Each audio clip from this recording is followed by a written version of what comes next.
Hello, and let's go over the mask erosion 2 material function. Just like the previous mask erosion, you need to plug in a gradient input, and for the 0 to 1 input you can use a time sign or whatever.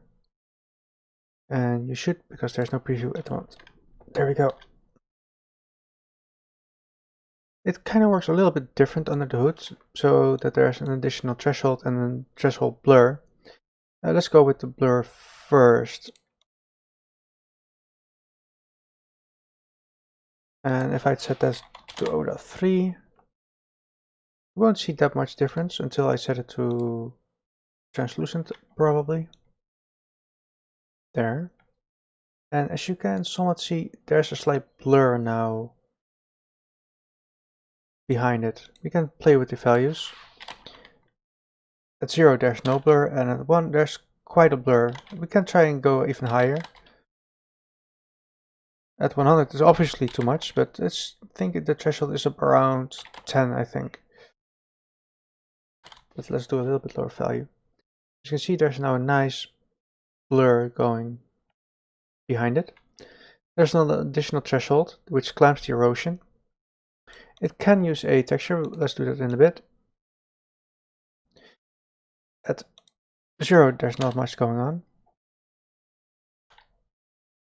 And you can see that it fades out a little bit different, out of 5 perhaps.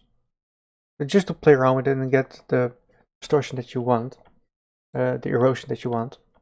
And it can also take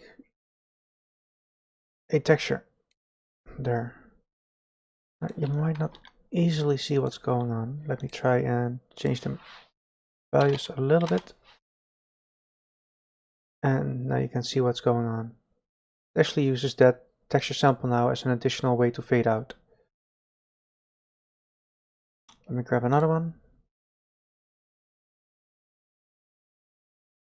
Yeah, you can play around with that until you get something that you like.